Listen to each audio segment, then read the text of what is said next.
Hello friends, welcome back. आपका स्वागत है आपके अपने ऑर्बिट ऑफ आईएएस में। और आज हम डिस्कस करने वाले हैं आपका जनवरी का करंट अफेयर्स को। इस पे आपके बेस क्वेश्चन होंगे। इससे पहले हम इसकी समरी को पढ़ रहे हैं। आप इसके बाद इसको समरी के बाद में इसके क्वेश्चन भी आपको दे दूँगा, आप इस पर लगा सकते हैं। तो चलिए स्टार्ट करते हैं। सबसे पहला जो क्वेश्चन है, क्वेश्चन नहीं समरी पढ़ेंगे। तो निष्कर्ष जो होता है, निष्कर्षण जल निकायों में जो होता है उसमें क्या होता है, तो नदी हो गई, हावर हो गए, बंदरगाह के तल से अपसाद एवं मलबे को हटाने की प्रक्रिया होती है। तो नॉर्मली पूछा जा सकता है कि निष्कर्ष क्या होता है। निष्कर्षण जो है जल के निकायों से, ठीक है। तो उसके बाद है कि यह कार्य विभिन्न तरीकों का उपयोग करके किया जाता है, जैसे कि ड्रेज मशीन के साथ, यांत्रिक ड्रेजिंग, या फिर उच्च दबाव वाले जल के जेट के साथ, हाइड्रोलिक ड्रेजिंग के साथ। ओके। फिर है निष्कर्षण प्रक्रिया भी पर्यावरण प्रभाव आंकलन अधिसूचना 1994 के प्रावधानों के अधीन है। तो ये आपको याद रखना है कि जो आपका EIA है वो जो एक अधिसूचना है उसके प्रावधानों के अधीन है 1994 में, ठीक है। नेक्स्ट है आपका थर्ड लाइन कहता है पर्यावरण प्रभाव आंकलन जो है कि अधिसूचना 1994 प्रस्तावित विकास आपके परियोजनाओं के संभावित पर्यावरण प्रभाव का आंकलन करने के उद्देश्य से पर्यावरण, वन, जलवायु मंत्रालय के आदि नियमों का एक समूह है, ठीक। नेक्स्ट आगे देखेंगे। दूसरा है कि भारत में पर्यावरण प्रभाव आंकलन और पर्यावरण संरक्षण अधिनियम 1986 द्वारा वैधानिक रूप से समर्थित है, ठीक है। और इसमें आपका EIA जो है कार्यप्रणाली और प्रक्रिया से संबंधित विभिन्न प्रावधान शामिल हैं। फिर है आपका EIA जो है रिपोर्ट परियोजना प्रस्ताव द्वारा तैयार की जाती है। रिपोर्ट जो है इसकी प्रस्तावक द्वारा तैयार की जाती है और इसका मूल्यांकन जो है आपका MO और EFCC की विशेष मूल्यांकन समिति, एक्सपर्ट अप्राइजल्स कमेटी, ठीक है, द्वारा जारी की जाती है, यानी तैयार किया जाता है। नेक्स्ट पर्यावरण आंकलन प्रभाव यानी कि इन्वायरमेंटल इम्पैक्ट असेसमेंट जो होता है के लिए सार्वजनिक सुनवाई आपकी जो है EI रिपोर्ट पूरी होने और समीक्षा हेतु उपलब्ध होने के बाद आयोजित की जाती है, ठीक है। सुनवाई का उचित समय विशिष्ट परियोजना और क्षेत्र में जहां पर परियोजना प्रस्तावित है के नियमों के आधार पर भिन्न हो सकता है। नेक्स्ट है आपका भारतीय सेना के 15 जनवरी को हैदराबाद के परेड ग्राउंड में 75वां सेना दिवस मनाया गया। और 1949 में आज ही के दिन फील्ड मार्शल KM करियप्पा ने अपने ब्रिटिश पूर्ववर्ती जनरल सर फ्रांसिस बूचर की जगह भारतीय सेना के पहले भारतीय कमांडर इन चीफ के रूप में पदभार संभाला था। तो ये इनका नाम याद रखना है आपको, ठीक है। नेक्स्ट है आपके फील्ड मार्शल पहले सेम मैनेकॉस थे और जिनकी 5 सितारा रैंक वाले केवल 2 सेना अधिकारियों में से जनरल करियप्पा दूसरे थे। और ये दिन देश के उन सैनिकों के सम्मान में मनाया जाता है जिन्होंने निस्वार्थ सेवा और भाईचारे की मिसाल जो पेश की है। भारतीय सेना की उत्पत्ति इंडिया कंपनी की सेनाओं से हुई है। ईस्ट इंडिया कंपनी की सेनाओं से हुई है, जो बाद में ब्रिटिश भारतीय सेना बन गई, ठीक है। और अंततः स्वतंत्रता के बाद भारतीय सेना के रूप में स्थापित हुई। तो हमें क्या याद रखना है कि जो भारतीय सेना का 15 जनवरी को हैदराबाद के परेड ग्राउंड में 75वां, ठीक है, सेना दिवस मनाया गया था, जिसमें 1949 में आज ही के दिन फील्ड मार्शल KM करियप्पा जो है KM करियप्पा जो है ब्रिटिश पूर्ववर्ती जनरल फ्रांसिस बूचर की जगह ली थी इन्होंने, ठीक है, इसका याद रखना है। नेक्स्ट नई दिल्ली का शासन मॉडल क्या है, तो संविधान की अनुसूची 1 के तहत दिल्ली का दर्जा एक केंद्र अनुशासित प्रदेश का है, ठीक है। संविधान की अनुसूची 1 के तहत दिल्ली का दर्जा केंद्र शासित प्रदेश का है, किंतु आर्टिकल 239AA के तहत इसे राष्ट्रीय राजधानी क्षेत्र का नाम दिया गया है। तो ये आपको याद रखना है कि जो हमारा आर्टिकल 239AA के तहत जो राष्ट्रीय राजधानी क्षेत्र का नाम दिया गया है, बाद के संविधान में 69वें संशोधन द्वारा आर्टिकल 239A को सम्मिलित किया गया था। तो ये जो आपका इसमें इंसर्ट किया गया है 69 संशोधन के द्वारा, ठीक। और केंद्र शासित प्रदेश दिल्ली को एलजी द्वारा प्रशासित केंद्र शासित प्रदेश घोषित किया, जो कि निर्वाचित विधानसभा की सहायता और सलाह पर काम करता है। उसके बाद हालांकि सहायता और सलाह खंड केवल उन मामलों से संबंधित है जिन पर निर्वाचित विधानमंडलों को सार्वजनिक व्यवस्था, पुलिस तथा भूमि के अपवाद के साथ राज्य और समवर्ती सूची के तहत शक्तियां प्राप्त हैं। और इसके अलावा 239 AA ये भी कहता है कि एलजी को या तो मंत्रिपरिषद की सहायता, ठीक है, और सलाह पर कार्य करना होगा, अथवा वह राष्ट्रपति द्वारा लिए गए निर्णय को लागू करने के लिए बाध्य होगा। और साथ ही आर्टिकल 239A में यह भी व्यवस्था है कि उपराज्यपाल और दिल्ली सरकार के बीच किसी भी मुद्दे पर मतभेद होने पर एलजी मामले को राष्ट्रपति के पास भेजा जाएगा। कोई भी डिस्प्यूट हो जाता है तो वो आपका किसके पास जाएगा, आपका जो है राष्ट्रपति के पास भेजा जाएगा। इस प्रकार एलजी और निर्वाचित सरकार के बीच ये द्वैत नियंत्रण सत्ता संघर्ष है एक प्रकार का उन्मुख हो जाता है। फिर 21 जनवरी 2019 पर्यावरण वन जलवायु मंत्रालय द्वारा लॉन्च किया गया है, और यह देश में वायु प्रदूषण में कमी लाने के लक्ष्य के साथ वायु गुणवत्ता प्रबंधन के लिए राष्ट्रीय ढांचा तैयार करने का प्रयास करेगा।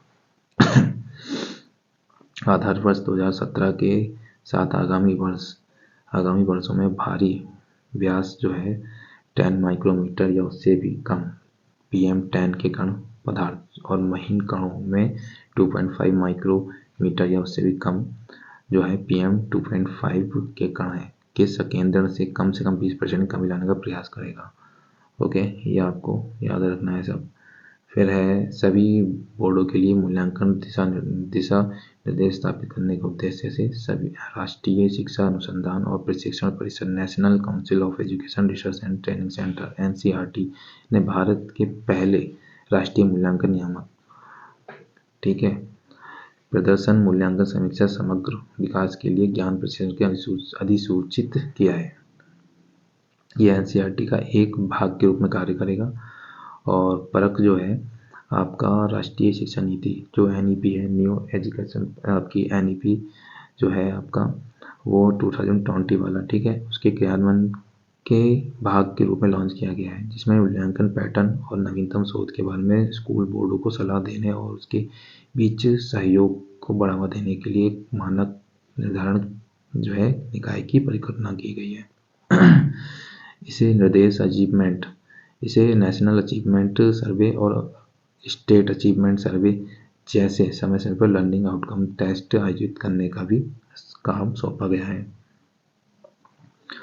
फिर है ऑक्सफैम की रिपोर्ट है survival of the richest the India story के अनुसार भारत में सबसे अमीर 1% आबादी के पास देश की कुल संपत्ति का 40% हिस्सा है। मतलब हमारे इंडिया में जो है आपकी जो अमीर जो लोग हैं उनका सबसे अमीर जो है 1% आबादी के पास जो है जो हमारे देश की संपत्ति है उसका 40% हिस्सा है।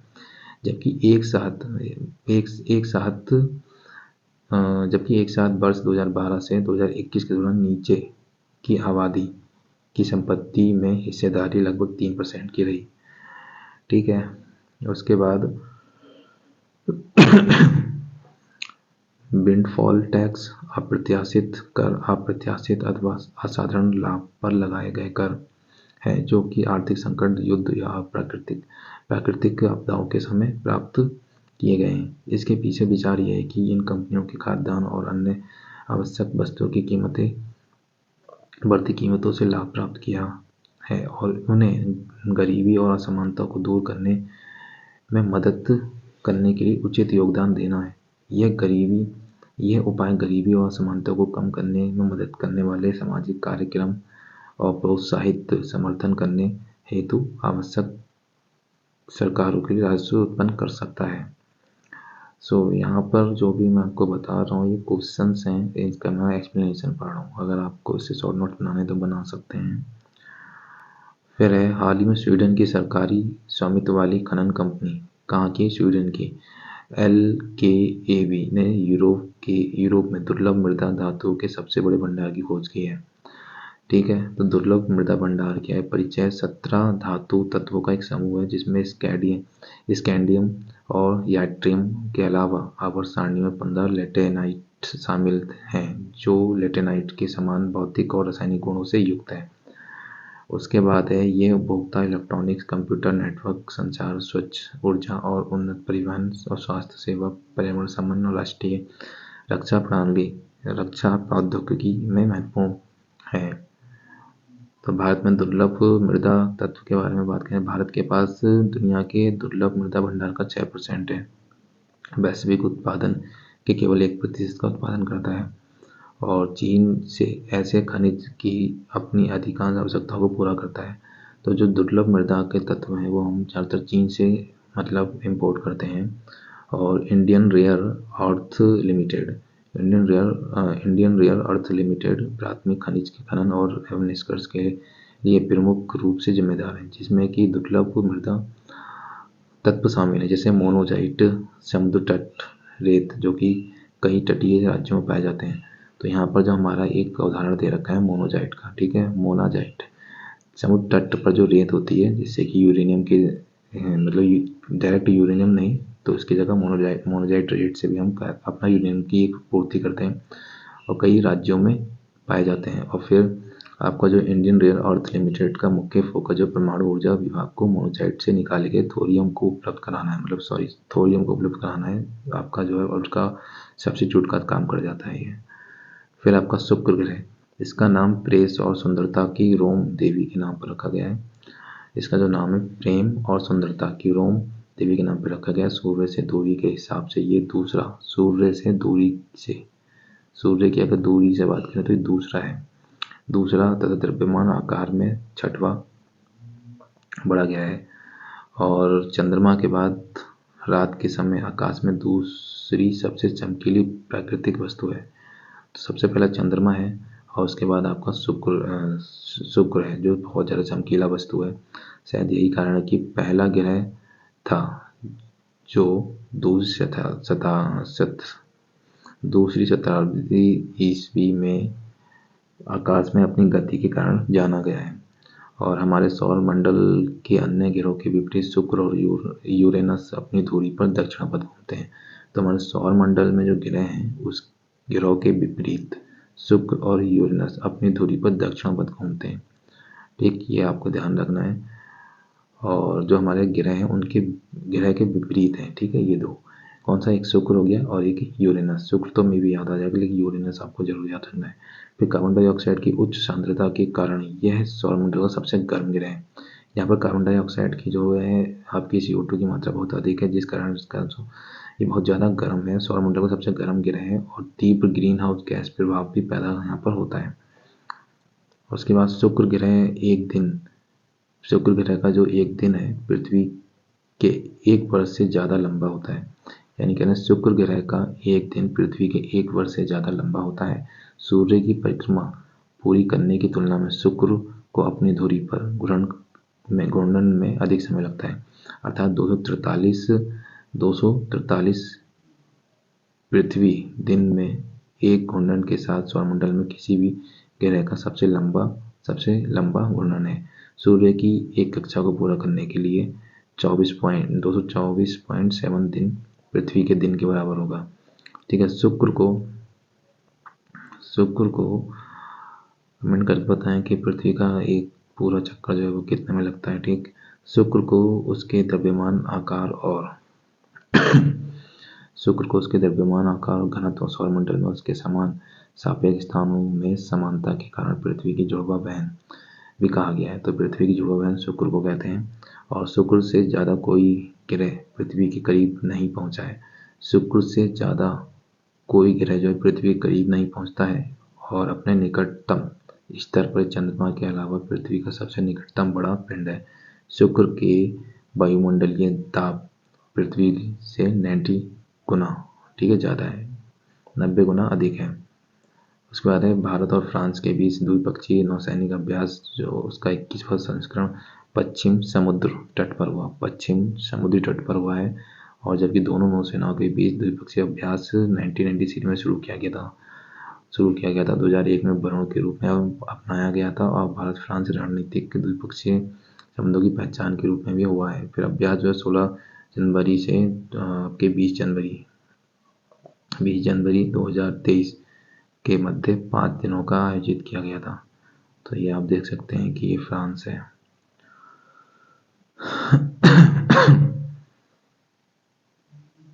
पश्चिम समुद्री तट पर।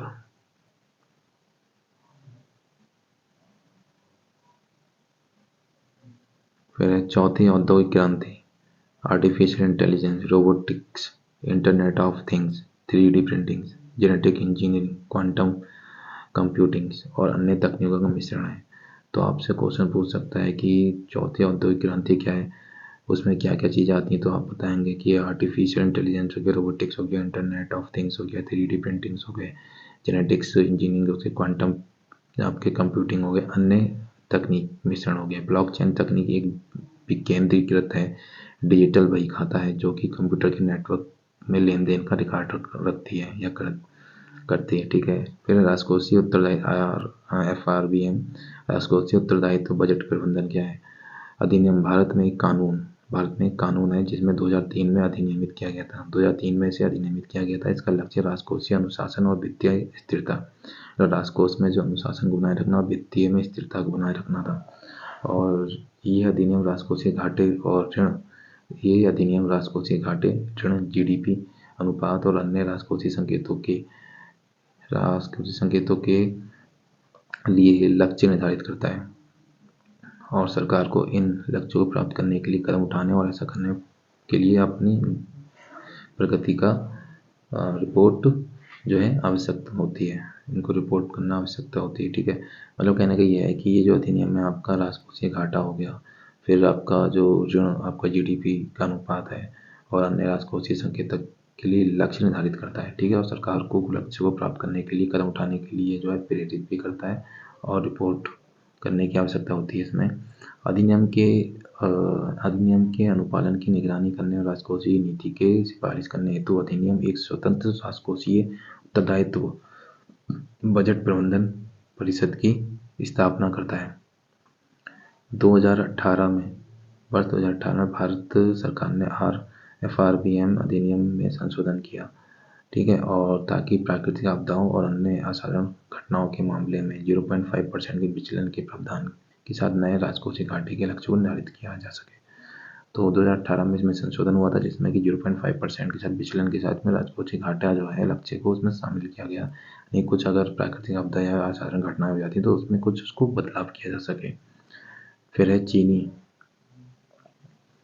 चीनी उद्योग एक महत्वपूर्ण कृषि उद्योग है जो कि लगभग 50 मिलियन गन्ना किसानों और चीनी मिलों में सीधे कार्यरत लगभग 5 लाख श्रमिकों को ग्रामीण आजीविका प्रभावित करता है। ठीक है।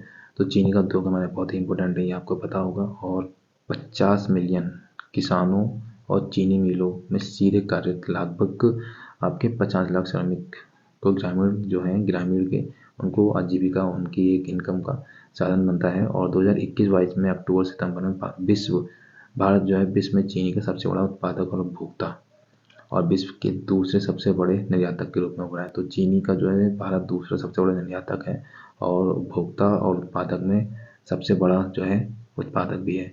तो चीनी गन्ने की वृद्धि के लिए भौगोलिक स्थितियाँ क्या होती हैं। तापमान गर्म और आर्द्र जलवायु के साथ 21 से 27 डिग्री टेम्परेचर होना चाहिए और इसकी वर्षा जो है 75 से 100 के सेंटीमीटर के लगभग होनी चाहिए और गहरी समृद्ध दोमट मिट्टी होनी चाहिए।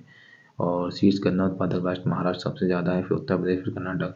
तो आपको ये याद रखना सबसे ज़्यादा कहाँ पर होता है, महाराष्ट्र में, उसके बाद उत्तर प्रदेश में, फिर कर्नाटक में सबसे ज़्यादा है। उसके बाद है द्विध्रुवीय या फिर एक ध्रुवीय एकांकी तरंगों की अलग अलग विद्युत क्षेत्र भिन्नताएँ आती हैं और निरंतर आयाम चरण, ठीक है, एम्पलीट्यूड फेज संबंधों को प्रदर्शित करती हैं। प्रसार के दौरान उनका प्रतिरूप और आकार कम प्रभावित होता है।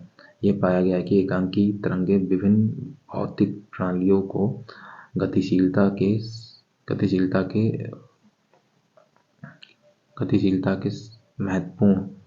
महत्वपूर्ण भूमिका निभाती हैं।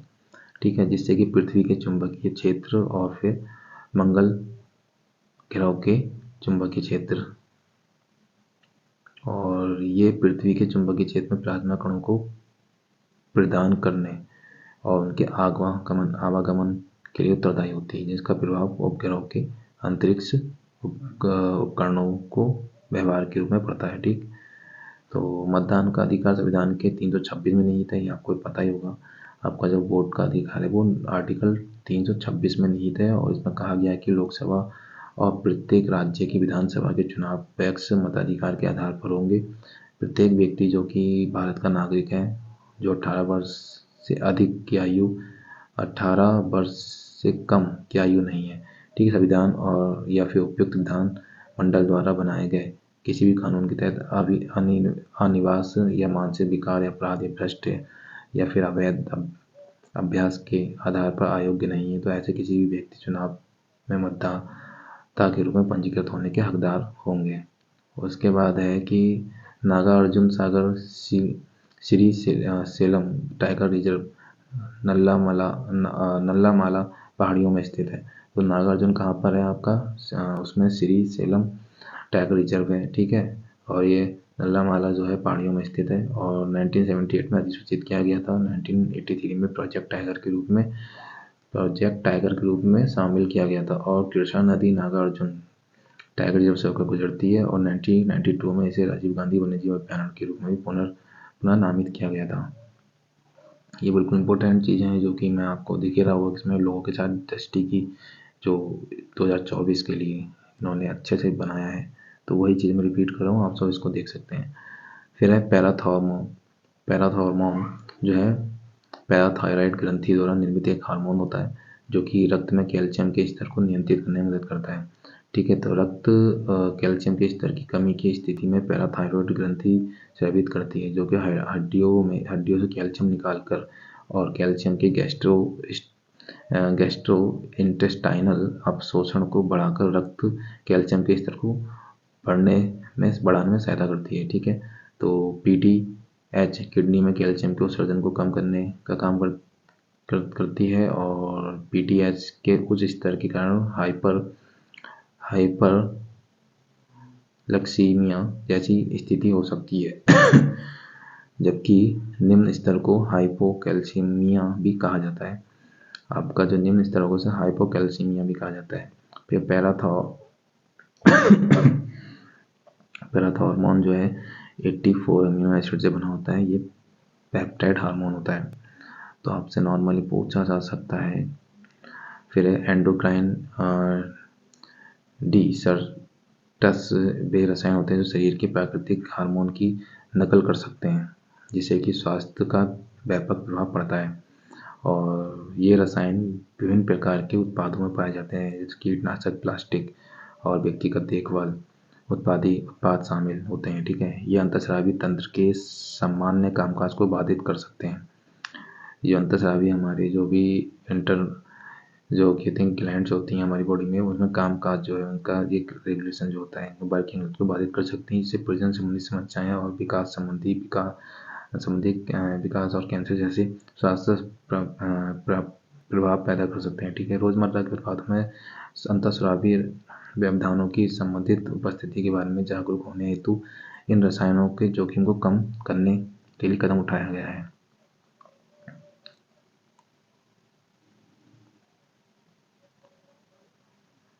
यह आपका है अंतरराष्ट्रीय उत्तर दक्षिण परिवहन गलियारा। ठीक है, तो ये सदस्य देशों के बीच परिवहन सहयोग को बढ़ावा देने के लिए ईरान, रूस और भारत द्वारा सेंट पीटर्सबर्ग में 12 सितंबर 2000 को स्थापित एक बहुमॉडल परियोजना है। तो आपसे यही नॉर्मल पहला कथन पूछा गया है इसमें कि जो है अंतरराष्ट्रीय जो है उत्तर दक्षिण परिवहन गलियारा क्या, तो किसके बीच में, ईरान, रूस और भारत द्वारा सेंट पीटर्सबर्ग में जो है 12 सितंबर 2000 को स्थापित बहु मॉडल स्थापित परियोजना है, और INS जो है आपका अंतरराष्ट्रीय उत्तर इंटरनेशनल आपका नॉर्थ और साउथ, ठीक है, और ट्रांसपोर्ट जो आपका एक कॉरिडोर होगा 11 नए सदस्यों को शामिल करने के लिए इसका विस्तार किया गया। इसमें 11 नए सदस्य जोड़े गए जो कि अजरबैजान गणराज्य हो गया, अर्मेनिया गणराज्य हो गया, कजाकिस्तान गणराज्य हो गया, किर्गिस्तान हो गया, फिर तजाकिस्तान हो गया, तुर्किस्तान हो गया, यूक्रेन हो गया, बेलारूस हो गया, ओमान हो गया, सीरिया और बुल्गारिया। ठीक है, तो बुल्गारिया जो आपके पर्यवेक्षक भी है। तो इसमें कितने देश हो गए? Azerbaijan, Armenia, Kazakhstan, Kyrgyzstan, Tajikistan और फिर तुर्की। और ठीक है, और यूक्रेन और बेलारूस गणराज्य, ओमान और सीरिया और बुल्गारिया। ये माल परिवहन के लिए जहाज, रेल, सड़क तीनों के 7200 किलोमीटर लंबी मल्टी मोड नेटवर्क को लागू करता है, जिसका उद्देश्य भारत और रूस के बीच परिवहन लागत को 30% तक कम करेगा। जो कि उद्देश्य है कि भारत और रूस के बीच जो परिवहन लागत है वो 30% कम कर दी जाएगी इसके द्वारा। अगर ये पूरा हो जाता है तो पारगमन समय को 40 दिनों के आधे से भी कम कर दिया जाएगा। ये कॉरिडोर इस्लामिक गणराज्य ईरान के माध्यम से हिंद महासागर, फारस की खाड़ी, कैस्पियन सागर से जोड़ता है। तो यह पूछ सकता है, देखिए क्वेश्चन में, कि कॉरिडोर जो इस्लामिक गणराज्य ईरान के माध्यम से कहाँ जुड़ेगा? हिंद महासागर जो हमारे पास है, फिर फारस की खाड़ी हो गया, फिर आपको कैस्पियन सागर को जोड़ता है। रूसी संघ के माध्यम से सेंट पीटर्स और उत्तरी यूरोप को जोड़ता है, और रूस के माध्यम से कहाँ जोड़ेगा? सेंट पीटर्स और उत्तरी यूरोप को जोड़ेगा। तो ये आपको याद रखना है, शॉर्ट में बहुत ही इम्पोर्टेंट है। और फिर ब्रह्मोस जो है भारत के रक्षा अनुसंधान और विकास संगठन DRDO और रूस के NPOM के बीच एक संयुक्त उद्यम है। ब्रह्मोस का नाम जो ब्रह्मपुत्र और मोस्कवा नदियों पर रखा गया, यानी रूस की नदी और भारत की नदी है। उसके बाद ये 2 चरण हैं। पहले चरण में ठोस प्रणोदक इंजन होता है, दूसरे में तरल होता है, रेम जेट। क्रूज मिसाइल है, ये क्रूज मिसाइल है। क्रूज मिसाइल क्या होती है आपको ये पता होना चाहिए। ओके, तो क्रूज मिसाइल है और जबकि बैलिस्टिक होती है, क्रूज होती है। ठीक है, बैलिस्टिक सीधे ऊपर जाती है और फिर उसके टारगेट नीचे आती है। क्रूज मिसाइल जो होती है आपकी सतह से चिपक के चलती है। और यह एक बहु प्लेटफॉर्म मिसाइल है, जिसे भूमि, वायु और आपके समुद्र से लॉन्च किया जा सकता है। ठीक है, क्रूज मिसाइल जो है आपकी कहीं से भी, एक बता रहे हैं, भूमि, वायु, आपके समुद्र से भी लॉन्च किया जा सकता है। साथ ही ये एक बहु क्षमता वाली मिसाइल है जो सटीकता के साथ मौसम की स्थिति की परवाह किए बिना दिन रात किसी में भी दागी जा सकती है। ओके, तो दूसरी बात है कि दागो और भूल जाओ के सिद्धांत पर काम करती है, यानी लॉन्च के बाद इसे मार्गदर्शन की आवश्यकता नहीं होती है। तो ये इसकी एक पहचान है, आपको बता दी है। फिर है सागर भारत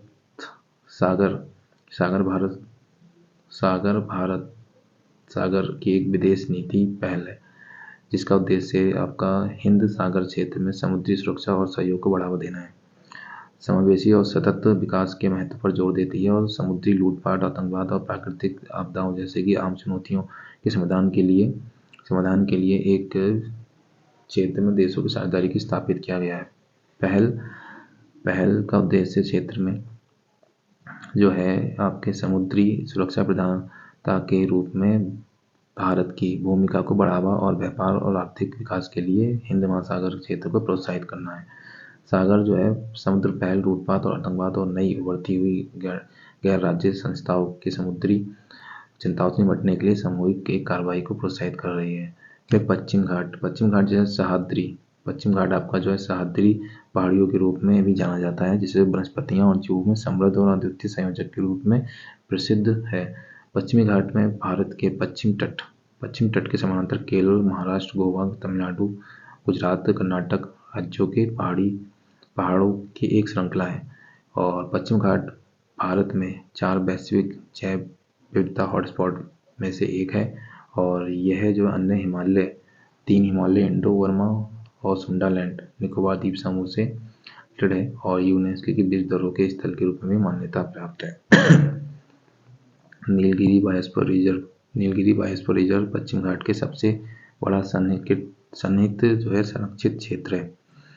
फिर है आपकी शिक्षा की वार्षिक स्थिति रिपोर्ट क्या है? असर, ये एक गैर सरकारी संगठन प्रथम द्वारा जारी की जाती है। तो जो असर है, गैर सरकारी संगठन प्रथम द्वारा आपके जारी की जाती है। असर एक वार्षिक नागरिक नेतृत्व वाला घरेलू सर्वेक्षण जिसका उद्देश्य ये समझाना है कि ग्रामीण भारत में बच्चे स्कूल में नामांकित हैं या नहीं और वे क्या सीख रहे हैं। फिर असर को भारत के सभी ग्रामीण जिलों में 2005 में प्रत्येक वर्ष आयोजित किया जाता है। भारत में नागरिकों के नेतृत्व वाला सबसे बड़ा सर्वेक्षण है।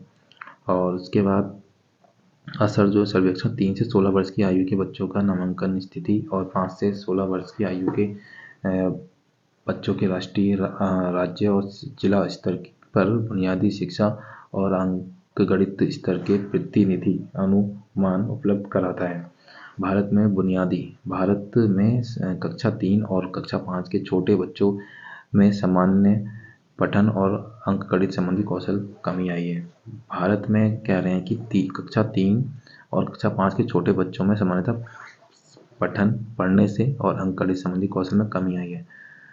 उसके बाद हिंद महासागर नौसेना संगोष्ठी एक स्वैच्छिक पहल है जो कि क्षेत्रीय रूप से प्रासंगिक समुद्री मुद्दों पर चर्चा के लिए एक खुला और समावेशी मंच प्रदान करके हिंद महासागर क्षेत्र में तटवर्ती राज्यों की नौसेना के बीच समुद्री सहयोग बढ़ाने का प्रयास करती है। के 25 सदस्यों को 4 उप क्षेत्रों के तहत वर्गीकृत किया गया है: दक्षिण एशियाई उप क्षेत्र, पश्चिम एशियाई उप क्षेत्र, दक्षिण पूर्व एशियाई और ऑस्ट्रेलियाई उप क्षेत्र और पूर्वी अफ्रीका उप क्षेत्र।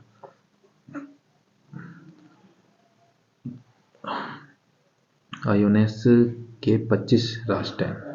आईओएनएस के जो 25 सदस्य राष्ट्र हैं। एक दक्षिण एशियाई उप जो क्षेत्र है भारत, पाकिस्तान, बांग्लादेश, मालदीव, श्रीलंका। फिर पश्चिम एशियाई में आपके बहरीन, ओमान, संयुक्त अरब अमीरात, यूएई और ईरान। दक्षिण एशियाई और ऑस्ट्रेलिया उप में Australia, Indonesia, Malaysia, Singapore, Thailand. और पूर्वी अफ्रीका उप क्षेत्र केन्या, तांजानिया, मॉरिशस, सेशेल्स। ठीक, इसके अतिरिक्त आईओएनएस में पर्यवेक्षक स्थिति वाले 8 राज्य हैं जो आपके चीन हो गया, जर्मनी हो गया, इटली हो गया, जापान हो गया, मेडागास्कर हो गया, नीदरलैंड हो गया, रूस हो गया। फिर भारतीय आपदा मोचन बल, national disaster response force, NDRF गृह मंत्रालय के तहत है। ये आपका गृह मंत्रालय के तहत एक विशेष बल है जो प्राकृतिक और मानव निर्मित आपदाओं हेतु बचाव कार्य के लिए जिम्मेदार है। तो एनडीआरएफ जो होती है आपकी गृह मंत्रालय के अंदर काम करती है, उसके अंडर काम करती है। विशेष बल होता है जो प्राकृतिक और मानव निर्मित आपदाओं हेतु बचाव कार्य के लिए जिम्मेदार होती है। प्राथमिक गति से इसमें बाढ़ प्रभावित क्षेत्रों में खोज और बचाव अभियान और प्राकृतिक आपदाओं के दौरान चिकित्सा सहायता प्रदान करता है और अन्य राज्य सरकारों के साथ जो है राहत पुनर्वास कार्य, मतलब एक प्रकार से कोऑर्डिनेशन के साथ वर्क करता है। और एनडीआरएफ को विशेष रूप से बाढ़, चक्रवात, भूकंप, क्या है, बाढ़ हो गया, चक्रवात हो गया, भूकंप हो गया और औद्योगिक आपकी दुर्घटनाओं जैसी विभिन्न प्रकार की आपदाओं से निपटने के लिए प्रशिक्षित किया जाता है। फिर जेनरेटिव्स एडवर्सरियल नेटवर्क, ठीक है, और है वेरिएशनल आपका ऑटो एनकोडर्स। जैसे जेनरेटिव्स एआई मॉडल का उपयोग एनएमटी मॉडल के प्रदर्शन को बेहतर बनाने के लिए किया जा सकता है। तो आपका जीएन जो हो गया, उदाहरण के लिए एनएमटी मॉडल के लिए नए प्रशिक्षित डेटा उत्पन्न करने हेतु जीएएन का उपयोग किया जा सकता है, जबकि बीएई का उपयोग अधिक सटीक अनुवाद करने के लिए किया जा सकता है। तो ये आपको थोड़ा सा ध्यान रखना है। और न्यूरल मशीन ट्रांसलेशन, ठीक है, न्यूरल मशीन ट्रांसलेशन एक प्रकार की मशीन लर्निंग तकनीक है जो किसी टेक्स्ट को एक भाषा से दूसरी भाषा में अनुवाद करने के लिए डीप न्यूरल नेटवर्क का उपयोग करती है। उसके बाद एक पैन ट्रांसक्रिप्टोम एक पैन जीनोम का एक संयोजन होता है। जो पैन ट्रांसक्रिप्टोम एक संदर्भ है जिसमें केवल एक रैखिक स्टैंडर्ड के बजाय विविध व्यक्तियों के एक समूह में आनुवंशिक सामग्री सम्मिलित होती है। पर्यावरण या भौतिक स्थितियों में पैन और ट्रांसक्रिप्टोम में बदलाव हो सकता है। यह जीन एक्सप्रेशन को विनियमित करने में महत्वपूर्ण भूमिका निभाते हैं। उसके बाद है इरडा, नवीन और नवीकरणीय ऊर्जा मंत्रालय के तहत एक मिनी रत्न कंपनी है और 1987 में अक्षय ऊर्जा के क्षेत्र के लिए एक विशेष गैर बैंकिंग वित्त एजेंसी के रूप में स्थापित किया गया है। इरडा अक्षय जो है ऊर्जा परियोजना वित्त पोषण में एक महत्वपूर्ण भूमिका निभाती है और वित्त स्वास्थ्य संस्थानों को एक क्षेत्र में ऋण देने का एक जो है ऋण देती है और विश्वास दिलाती है। उसके बाद जो है आपका इंडियन स्टार कछुए भारतीय महाद्वीप में पाए जाते हैं, जो विशेष रूप से भारत के मध्य और दक्षिण भागों में, पश्चिम पाकिस्तान और श्रीलंका में हैं। उसके बाद आमतौर पर सूखे खुले आवासों जैसे कि झाड़ी युक्त जंगलों, घास के मैदानों में, चट्टानी आउटक्रॉपिंग में पाए जाते हैं और ये प्रजाति अपने निवास स्थान के खतरे के साथ साथ आनुवंशिक विविधता के नुकसान की दोहरी चुनौतियों का सामना कर रही है। ये IUCN की लिस्ट में असुरक्षित है। फिर भारत में जनगणना की शुरुआत 1881 के औपनिवेशिक अभ्यास से हुई थी और भारत की वर्ष 1931 की जनगणना के बाद पहली बार 2011 में सामाजिक, आर्थिक और जाति गणना आयोजित की गई थी और जनगणना का विषय संघ सूची में आता है और केवल संसद ही इस पर कानून बना सकती है। तो संघ सूची में आता है यानी संसद ही कानून बना सकती है, ये आपको याद रखना है जनगणना से रिलेटेड। और जातीय जनगणना गृह मंत्रालय और भारत के महापंजीयन और भारत के जनगणना आयुक्त के प्रशासनिक नियंत्रण के अंतर्गत आती है और इसमें कई विकास हुए हैं। इसका उपयोग सरकार, नीति निर्माताओं, शिक्षाविदों और अन्य लोगों द्वारा भारतीय आबादी पर नियंत्रण करने और संसाधनों तक पहुंच बनाने और सामाजिक परिवर्तन लाने, परिसीमन आदि करने में किया जाता है। फिर है ब्रह्मपुत्र नदी हिमालय की कैलाश श्रृंखला से निकलती है। ब्रह्मपुत्र नदी जो है हिमालय की कैलाश श्रृंखला से निकलती है। ब्रह्मपुत्र नदी अपने उच्च तल छठ भार के लिए भी जानी जाती है। यह नदी के किनारों के कटाव और जलाशयों में अवसाद जैसी समस्याएं पैदा करती है और माजुली द्वीप विश्व का सबसे बड़ा द्वीप है। माजुली द्वीप जो है विश्व का सबसे बड़ा द्वीप है और जो असम में ब्रह्मपुत्र नदी में ही स्थित है। फिर वर्ष 2012 में पॉस्को अधिनियम से सहमति की आयु बढ़ाकर 18 वर्ष कर दी गई, जो 1940 में 16 वर्ष थी। 1940 में 16 वर्ष थी। पॉस्को अधिनियम 2012 में एक बालक को 18 वर्ष से कम आयु के किसी भी व्यक्ति के रूप में परिभाषित करता है। अधिनियम में बच्चों के खिलाफ यौन अपराधों की अनिवार्य रिपोर्टिंग और ऐसे अपराधों को रिपोर्ट करने में विफलता के लिए दंड का भी प्रावधान किया गया है। इस अधिनियम में क्रियान्वयन सुनिश्चित करने और निगरानी के लिए राष्ट्रीय बाल अधिकार संरक्षण आयोग और बाल अधिकार संरक्षण हेतु राज्य आयोग की स्थापना का प्रावधान है। फिर चार्जशीट क्या होती है?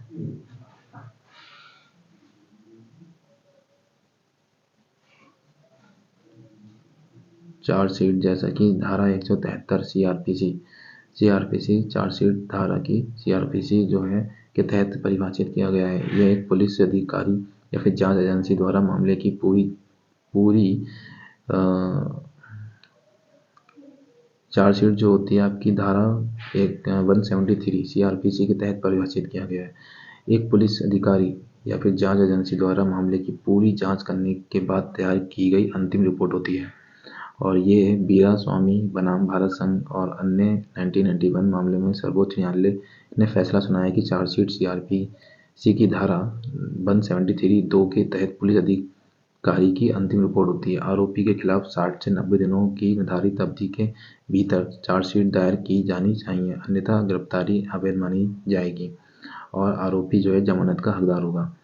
फिर चार्जशीट में शामिल होना चाहिए नामों का विवरण, सूचना की प्रकृति और अपराध और अभियुक्त गिरफ्तारी में और हिरासत में है या रिहाई हो गया है और क्या इसके विरुद्ध कोई कार्रवाई की गई है या महत्वपूर्ण प्रश्न और जिसका उत्तर चार्जशीट में दिया जाना चाहिए। फिर चार्जशीट दाखिल करने के बाद प्रक्रिया चार्जशीट तैयार करने के बाद पुलिस स्टेशन पर प्रभारी को मजिस्ट्रेट को प्रेषित करता है और इसमें उल्लिखित अपराधों का नोटिस लेने का अधिकार ताकि आरोप तय किया जा सके।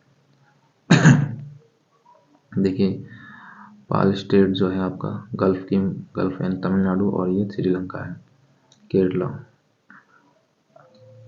पाक जल संधि एक संकीर्ण निकाय है। पाक जल संधि जो है आपकी पाक जल संधि जो है संकीर्ण जल निकाय है जो भारत और श्रीलंका को विभाजित करती है। भारत और श्रीलंका को विभाजित करती है और उत्तर में बंगाल की खाड़ी और दक्षिण में पाल की खाड़ी को जोड़ती है। तो ये आपको याद रखना है, नॉर्मल एक क्वेश्चन पूछा गया है।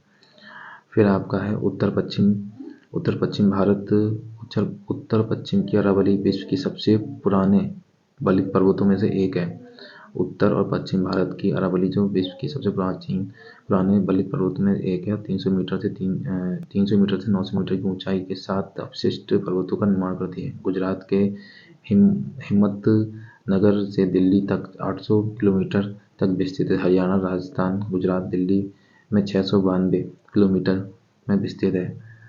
फिर यह एक सीरोटाइप के साथ सिंगल स्ट्रैंड ढके हुए आरएनए वायरस के कारण होता है और पैरा माइकोविरिडे समूह में जीनस मोरबिली वायरस के सदस्य के रूप में भी वर्गीकृत किया गया है। और इंद्रधनुष का उद्देश्य उन सभी बच्चों को शामिल करना है जिन्हें या तो टीके नहीं लगे हैं या फिर टीकों से बचाव योग्य बीमारियों के खिलाफ आंशिक रूप से टीका लगाया गया है।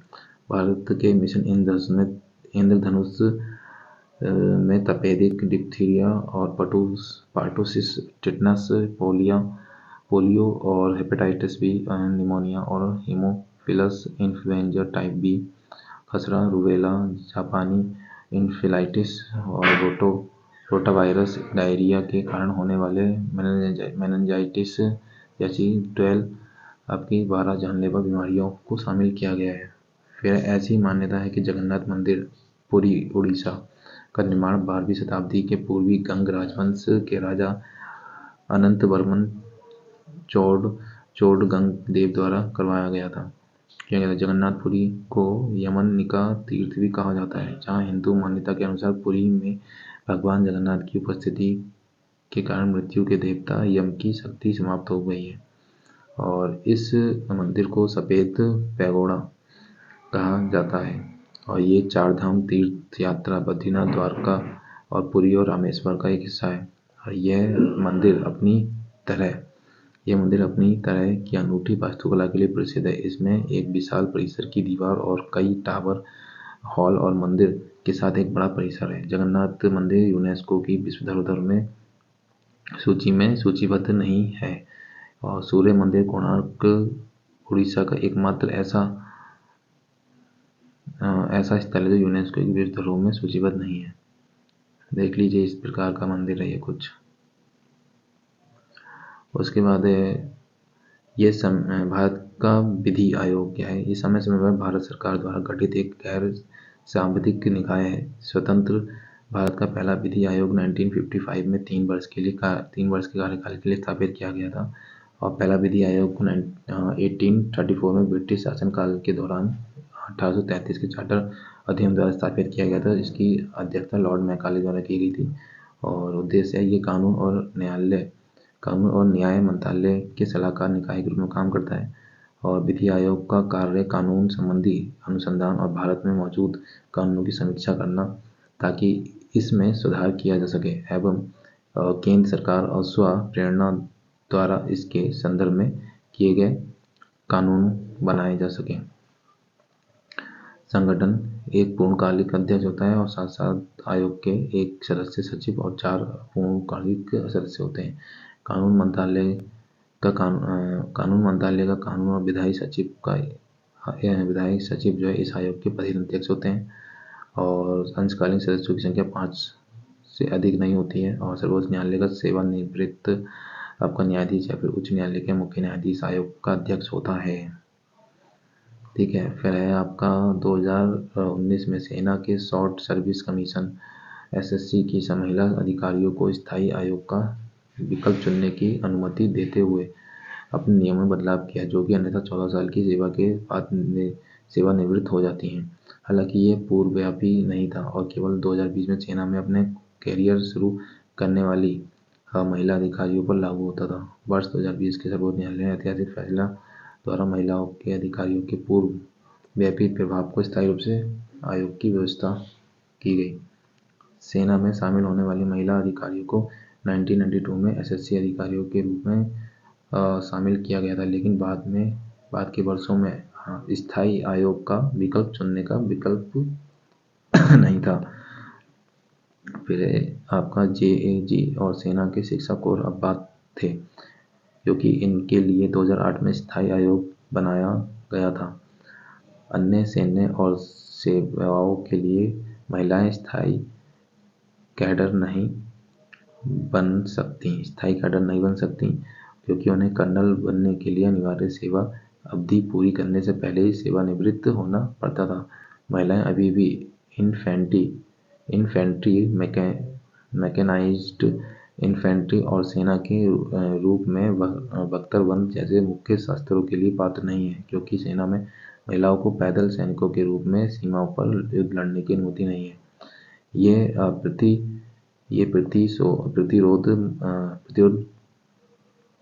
प्रतिरोध है पुरुष सैनिकों को युद्ध कैदियों के रूप में दुश्मन द्वारा प्रताड़ित किए जाने के पीछे उदाहरणों से उपजा है।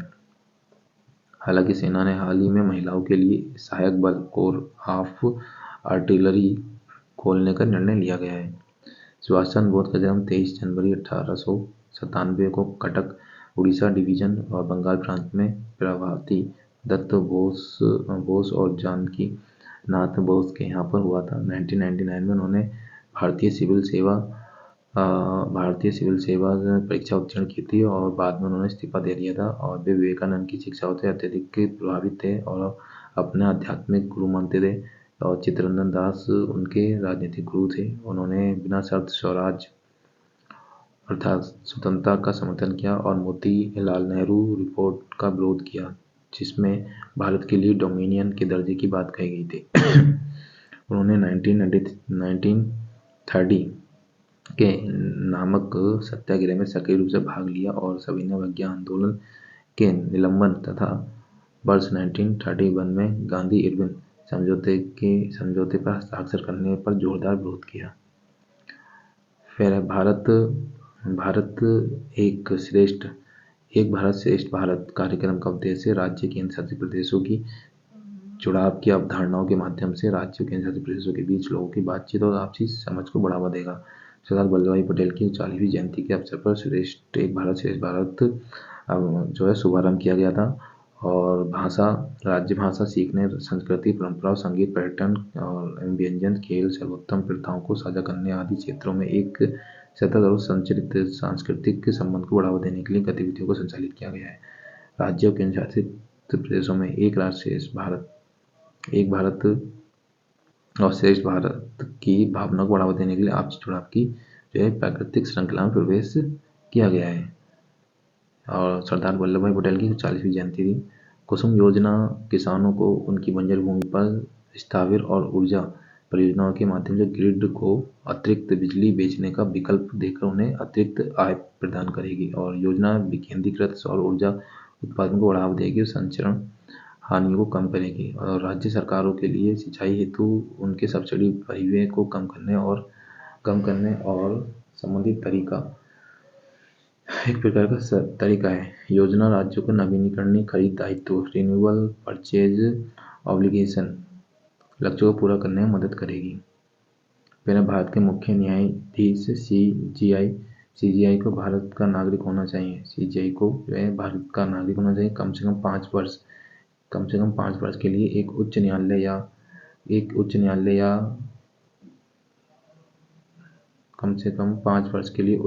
या 2 या 2 से अधिक ऐसे न्यायालयों में न्यायाधीश रहा हो, या कम से कम 10 वर्षों के लिए उच्च न्यायालय या फिर 2 या 2 से अधिक न्यायालयों में अधिवक्ता रहा हो, या राष्ट्रपति के राय में एक प्रतिष्ठित न्यायविद हो। वे सीजीआई और सर्वोच्च न्यायालय के न्यायाधीशों की नियुक्ति राष्ट्रपति द्वारा संविधान के आर्टिकल 124 खंड 2 के तहत की जाती है। अपनी सहायक भूमिका के अलावा सीजीआई न्यायालय के प्रशासनिक प्रमुख की भूमिका भी निभाते हैं और अपनी प्रशासनिक क्षमता में मुख्य न्यायाधीश विशिष्ट पीठों को मामले में आवंटित करने विशेष अधिकार का प्रयोग करता है। सीजीआई किसी भी मामले की सुनवाई करने वाले न्यायाधीशों की संख्या भी तय करता है और इस प्रकार केवल उन न्यायाधीशों का चयन करके परिणामों को प्रभावित कर सकता है जिनके बारे में उनका मानना है कि वे किसी विशेष परिणाम का पक्ष लेंगे।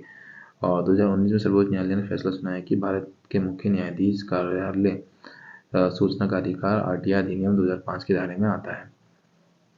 केन बेतवा लिंक परियोजना। हाल ही में जल शक्ति मंत्रालय ने केन बेतवा लिंक परियोजना पर एक बैठक की अध्यक्षता की, जिसमें केंद्र सरकार को प्रमुख परियोजना है और बुंदेलखंड क्षेत्र की जल सुरक्षा सामाजिक आर्थिक विकास के लिए महत्वपूर्ण है।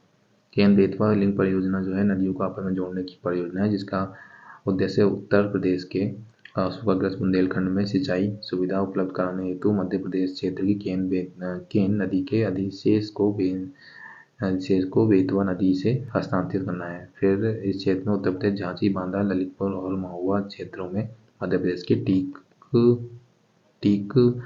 टीकमगढ़ और पन्ना, छतरपुर जिलों में फैला हुआ है। और परियोजना 70 मीटर लंबा और 2 मीटर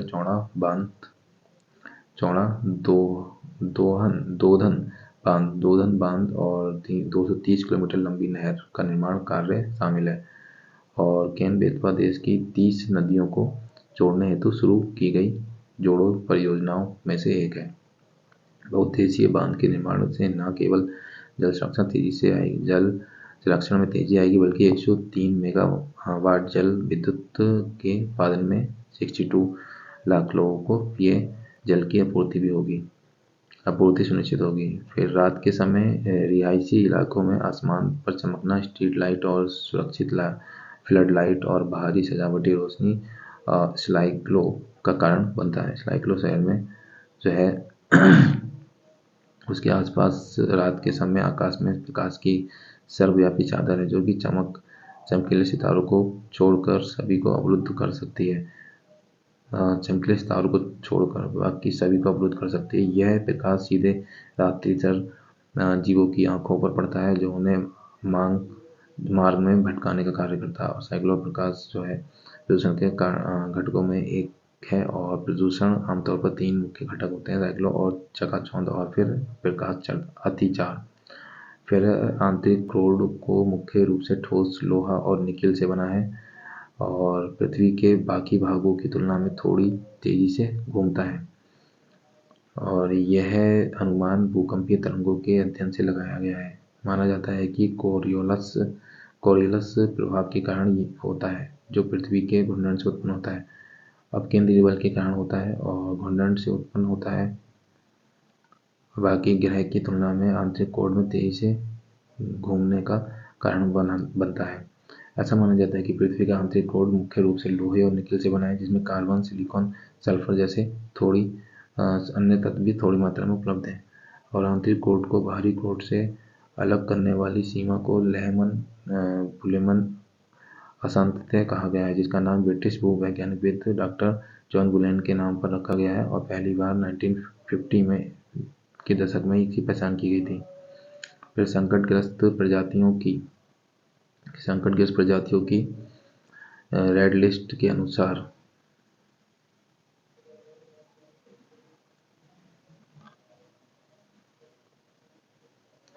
IUCN की रेड लिस्ट के अनुसार चीता संवेदनशील श्रेणी में आता है। और चीता की वैश्विक आबादी लगभग 7100 है, और जिसमें अधिकांश दक्षिण अफ्रीका में पाए जाते हैं। निवास स्थान के नुकसान और अवैध शिकार और मानव वन्यजीव संघर्ष के कारण इनकी आबादी काफी कमी आई है। और शेष आबादी की रक्षा करने और संख्या बढ़ाने के लिए संरक्षण संबंधी प्रयास किए जा रहे हैं। चीता विश्व की सबसे तेज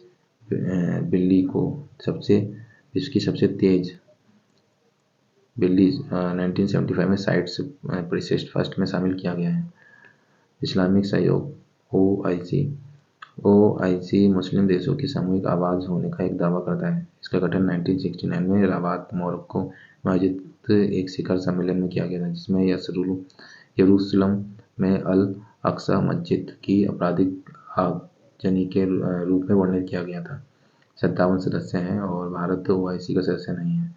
OIC सदस्य देश के मध्य एकजुटता स्थापित करने का प्रयास करता है, कब्जे वाले किसी भी सदस्य राष्ट्र की पूर्ण संप्रभुता और क्षेत्रीय अखंडता की बहाली का समर्थन करने के लिए है, और इस्लाम की बदनामी से रक्षा बदनामी से रक्षा, बचाव और सुरक्षा से रक्षा के लिए है, युद्ध से रक्षा के लिए है। और मुस्लिम समाजों में बढ़ते असंतोष को रोकने हेतु सुनिश्चित करने के लिए काम करना और सदस्य संयुक्त राष्ट्र महासभा, मानवाधिकार परिषद और अन्य अंतर्राष्ट्रीय मंचों में एकजुट रुख को अपनाना है।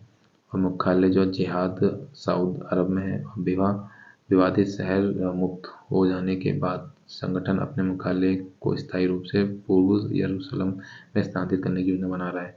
इसके अलावा इजराइल युद्ध को युद्ध अपराध और आंतरिक कानून के उल्लंघन के बीच जवाब ठहराने की इच्छा रखता है। एफसीआई एक सरकारी स्वामित्व वाला निगम है, भारत में खाद्य सुरक्षा प्रणाली का प्रबंधन करता है। और एफसीआई जो है खाद्य संबंधी कमी या संकट के समय खाद्य सुरक्षा सुनिश्चित करने के लिए खाद्यान्नों का बफर स्टॉक को भी बनाए रखता है। एफसीआई सार्वजनिक वितरण प्रणाली के लिए पूरे देश में खाद्यान्न वितरण हेतु उत्तरदायी है। और एफसीआई जो है नीलामी भी आयोजित करता है, जो कि अधिशेष खाद्यान्न से निपटने के तरीकों में से एक है। फिर है समुद्र के वर्षावन, जिन्हें प्रवाल भित्तियों के रूप में भी जाना जाता है। समुद्र के वर्षावन जिन्हें प्रवाल भित्तियों के रूप में जाना जाता है, ऐसे पारिस्थितिक तंत्र हैं जो कि विभिन्न प्रकार के पौधों और जानवरों का आवास होते हैं। ऐसे भूमि पर वर्षावन विभिन्न प्रकार के पौधों और जानवरों की प्रजातियों का आवास है। प्रवाल भित्ति छोटे कठोर जानवरों की कॉलोनियों द्वारा बनाई जाती है, जिन्हें कोरल पॉलिप्स कहा जाता है, और कैल्शियम कार्बोनेट की संरचनाओं का निर्माण करते हैं। ये संरचनाएं मछली, क्रस्टेशियन, मोलस्का, कई प्रकार के शैवाल सहित अनगिनत अन्य प्रजातियों हेतु आवास प्रदान करते हैं। जू प्लैंक्टन्स एंड फाइटोप्लैंक्टन्स और शैवाल सभी महासागर पारिस्थितिक तंत्र के महत्वपूर्ण घटक हैं, लेकिन उन्हें महासागर के वर्षावन नहीं माना जाता है। फिर है भारत वन स्थिति रिपोर्ट वन को परिभाषित करने के लिए कई अलग अलग मापदंडों को उपयोग करती है। इनमें वृक्ष का भितांत घनत्व, density of the tree canopy, undergrowth की उपस्थिति और पेड़ों की ऊंचाई शामिल है। सामान्यतः ऐसे क्षेत्र को आच्छादित माना जाता है जो वृक्षों का भितांत घनत्व 10% से अधिक हो, न्यूनतम क्षेत्रफल 1 हेक्टेयर।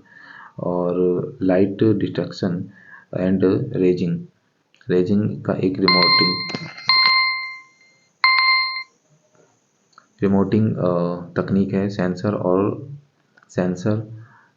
और जमीन के बीच की दूरी को मापने के लिए लेजर पल्स का उपयोग किया जाता है। यह आपको याद रखना है यहाँ पर, जो ये इन्होंने बताया सेकेंड लाइन। एंड इसका उपयोग जो है वृक्षों की ऊंचाई को मापकर वन भितांत घनत्व को मापने के लिए किया जाता है, जिसका उपयोग भितांत कवर का अनुमान लगाने में किया जा सकता है। फिर कंट्रोल रोड आमतौर पर उन सामग्रियों से बनती है। कंट्रोल रोड जो है आमतौर पर उन सामग्रियों से बनती है जो न्यूट्रॉन को अवशोषित करती है। इन पदार्थों को न्यूट्रॉन अवशोषक या फिर पॉइजन कहा जाता है।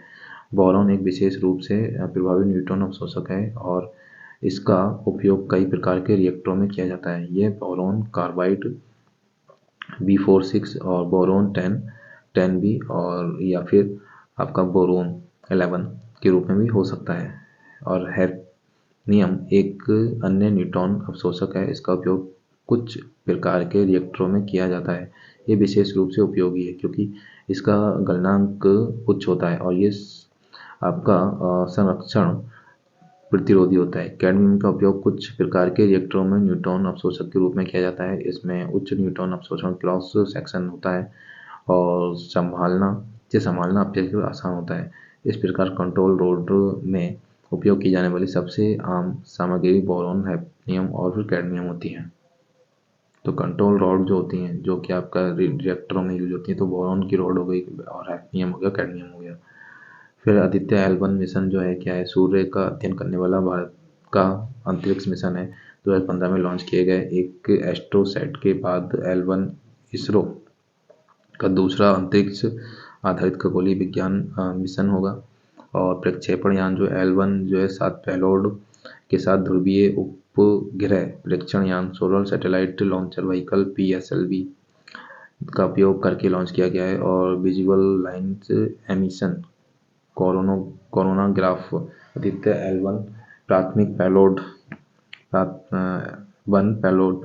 है और उद्देश्य क्या है, L1 जो सूर्य के कोरोना और सूर्य के प्रकाश मंडल, क्रोमोस्फीयर, सौर ऊर्जन, सौर उत्सर्जन और सौर तूफानों और सौर प्रोजल सौर फ्लेयर्स जो होता है, और कोरोनल मास इंजेक्शन का अध्ययन करेगा। पूरे समय सूर्य की इमेजिंग भी करेगा। और मिशन जो है इसरो का L1 जो है कक्षा में लॉन्च किया जाएगा।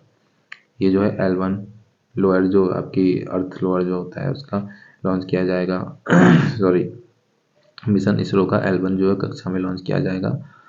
और पृथ्वी से लगभग 1.5 मिलियन किलोमीटर की दूर है।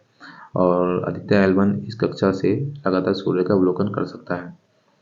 उसके बाद है सतलज नदी जो है, ये सिंधु नदी की 5 सहायक नदियों में सबसे लंबी नदी है।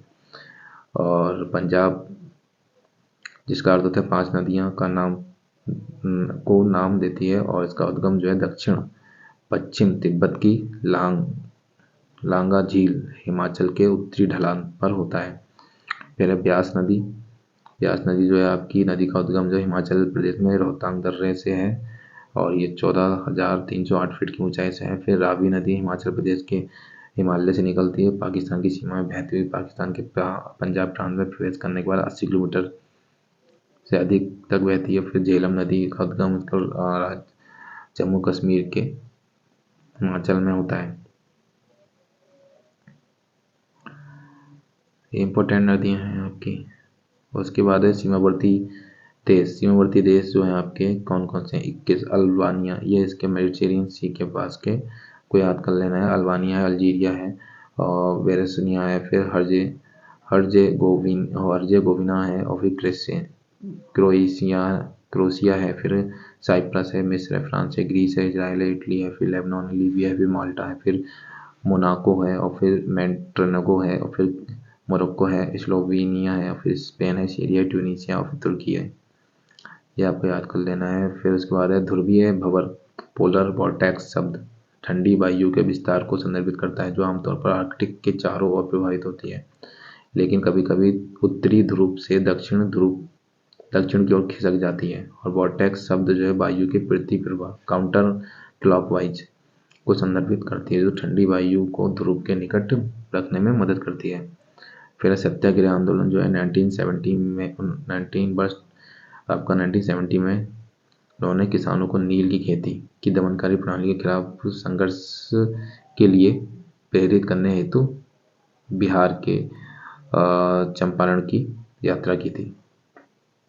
फिर 1970 में गुजरात के खेड़ा जिले में किसानों के समर्थन के लिए सत्याग्रह किया था, और फसल की फलता, प्लेग महामारी और फसल और आपके राजस्व भुगतान आदि मांग जो कर रहे थे, उसके संग्रह में ढील दी जाए इसके बारे में। फिर 1918 में सूती जो वस्त्र की जो एक मिल थी, उसमें श्रमिकों का सत्याग्रह आंदोलन अहमदाबाद में गए थे। फिर 1919 में प्रस्तावित रॉलेट एक्ट के खिलाफ जो है राष्ट्रवादी सत्याग्रह का फैसला किया था। इस अधिनियम में सरकार ने राजनीतिक गतिविधियों को दबाने के लिए अनेक राजनीतिक कैदियों को बिना मुकदमे के 2 वर्ष की हिरासत रखने की अनुमति दी गई थी। और 13 अप्रैल 1919 जलियांवाला बाग जो हिंसा को भड़काने के लिए जो आपका था बहुत ज़्यादा ही गंदा था, मतलब एक प्रकार से सोच सकते हैं।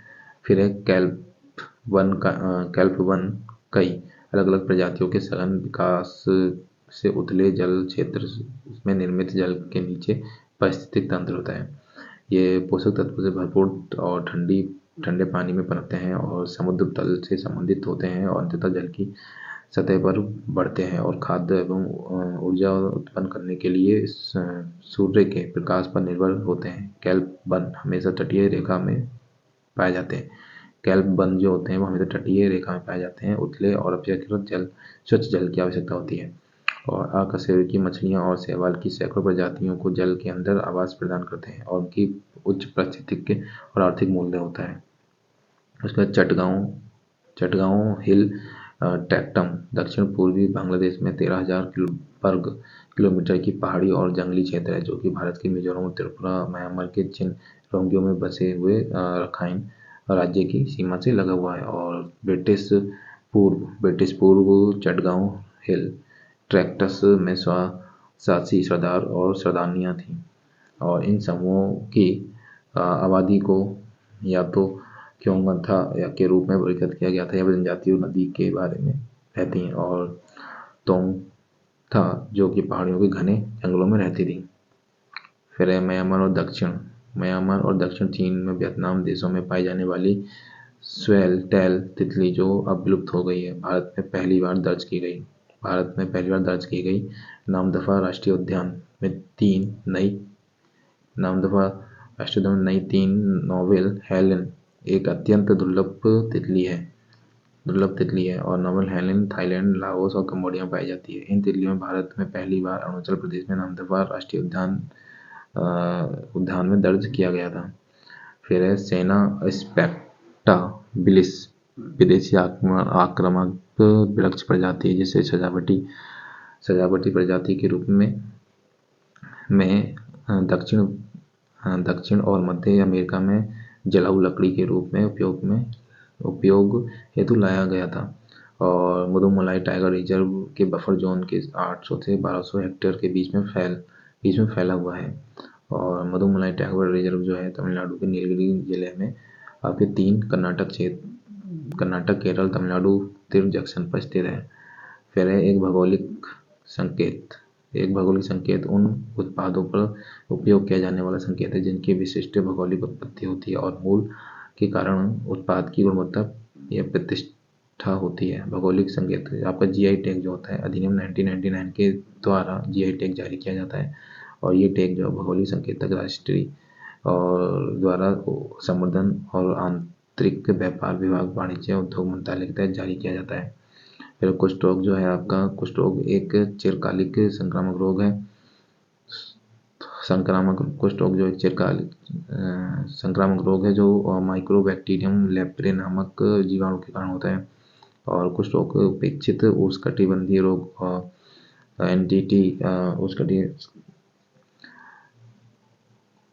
उपेक्षित जो है उष्णकटिबंधीय रोग है जिससे अब भी 120 से अधिक देश प्रभावित हैं और प्रत्येक वर्ष इस रोग से 2 लाख से अधिक नए मामले सामने आते हैं।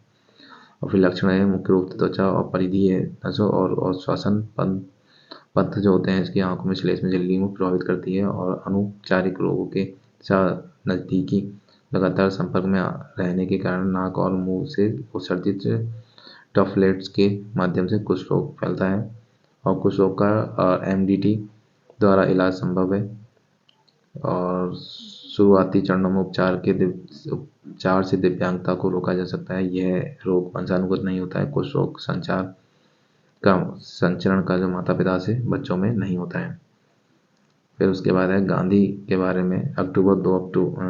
इनका जन्म 2 अक्टूबर 1869 में पोरबंदर गुजरात में हुआ था। ये एक प्रसिद्ध वकील, राजनेता, सामाजिक कार्यकर्ता, लेखक थे। उन्होंने ब्रिटिश शासन के विरुद्ध भारत के राष्ट्रवादी आंदोलन का नेतृत्व किया। और सत्याग्रह दक्षिण अफ्रीका 1893 से 1915 में उन्होंने आंदोलन की एक नई पद्धति यानी सत्याग्रह की स्थापना की थी और साथ ही नस्लवादी शासन पर सफलतापूर्वक जो है इन्होंने मुकाबला किया था। और सत्याग्रह के विचार से सत्य की शक्ति और हिंसा के साथ सत्य की खोज की आवश्यकता पर बल दिया था। सहयोग आंदोलन 1920 से 1922 सितंबर 1920 में कांग्रेस के कलकत्ता अधिवेशन में उन्होंने अन्य नेताओं को खिलाफत और स्वराज के समर्थन में एक असहयोग आंदोलन शुरू करने की आवश्यकता के बारे में आश्वस्त किया था। सविनय आंदोलन 1931 में गांधी ने एक संघर्ष विराम जो गांधी इरविन समझौते को स्वीकार किया और सविनय आंदोलन को बंद कर दिया और भारतीय राष्ट्रीय कांग्रेस एकमात्र प्रतिनिधि के रूप में लंदन दूसरे गोलमेज सम्मेलन में भाग लेने के लिए सहमत हुए। और लंदन लौटने के बाद महात्मा गांधी सविनय आंदोलन फिर से शुरू किया और 1 वर्ष से अधिक तक यह आंदोलन चलता रहा, लेकिन 1934 में गति कम हो गई। फिर सामाजिक आपके जो कार्य हैं इन्होंने छुआछूत को कम करने में काफ़ी मतलब वो दिया। जैसे हरिजन शब्द का उपयोग किया, ईश्वर की संतान पे 1932 में BR अम्बेडकर ने महात्मा गांधी के साथ पूना समझौते में बातचीत की। आत्मनिर्भर उनकी प्रतीक चरखा और भारतीय स्वतंत्रता आंदोलन का एक लोकप्रिय चिन्ह बन गया। उन्होंने लोगों को शांत करने और हिंदू मुस्लिम दंगों को रोकने में भी महत्वपूर्ण भूमिका निभाई। और क्योंकि देश के विभाजन से पहले दोनों समुदाय के बीच तनाव काफ़ी बढ़ गया था। 1942 में उन्होंने महाराष्ट्र के वर्धा में हिंदुस्तानी विचार सभा को स्थापना की। संगठन उद्देश्य हिंदी और उर्दू के बीच एक संपर्क भाषा को बढ़ावा देना था। और उनकी पुस्तकें हिंद स्वराज, सत्य के साथ मेरा प्रयोग, आत्मकथा। फिर केंद्रीय शिक्षा मंत्रालय ने उच्च शिक्षा पर अखिल भारतीय सर्वेक्षण ऐसे 2020-2021 के आंकड़े जारी किए हैं और 19-20 की तुलना में देश भर में छात्र नामांकन 7.5% की वृद्धि देखी गई है। और उच्च शिक्षा कार्यक्रम में महिला नामांकन जो है 19-20 में 45% था और 2020-21 में आपका 49% हो गया। लैंगिक समानता जो है आपकी महिला और पुरुष में अनुपात 2017 में 1 से बढ़कर 2020-21 में आपका 1.05 हो गया। दिव्यांग श्रेणी में छात्रों की संख्या जो है 92,000 से 831 से घटकर जो है 9,035 हो गई है। और उच्च शिक्षा के लिए नामांकन करने वाले मुस्लिम छात्रों का अनुपात जो है 5.5 है, जो कि सिर्फ 4.6 हो गया। पर 2020-21 के दौरान उत्तर प्रदेश, महाराष्ट्र, तमिलनाडु और मध्य प्रदेश, कर्नाटक, राजस्थान और नामांकित छात्रों की आवश्यकताओं में 6 राज्य शीर्ष पर हैं। ये आप लोग देख सकते हैं कि इस प्रकार से। और नेक्स्ट ये आप इसे एक बार रिवाइज कर लेंगे। इसके बाद मैं इसके आपको क्वेश्चंस भी प्रोवाइड करा दूंगा। ये इस प्रकार क्वेश्चन है, प्रैक्टिस क्वेश्चन, जिससे आपको काफ़ी हेल्प मिलेगी। तो चलिए मिलते हैं नेक्स्ट वीडियो में। थैंक यू फॉर वॉचिंग और सब्सक्राइब करना ना भूलें।